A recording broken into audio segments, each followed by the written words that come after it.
Ang SWAT, Special Weapons and Tactics Unit ng PNP, Philippine National Police, ay isang espesyal na unit na itinatag upang harapin ang mga sitwasyong may mataas na panganib na hindi kayang hawakan ng mga regular na pulis. Ang kanilang mga misyon ay karaniwang kinabibilangan ng mga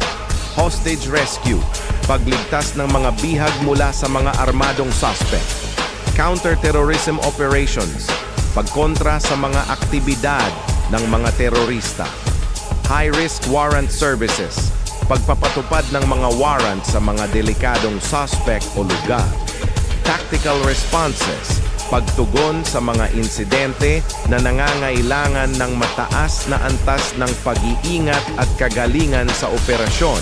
halimbawa mga armadong komprontasyon. Crowd control, pag-handle ng malalaking demonstrasyon o kaguluhan, lalo na kapag may banta ng karahasan.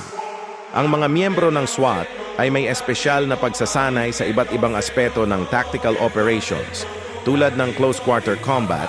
CQC, sniping, breaching techniques, riot control, at negotiation skills.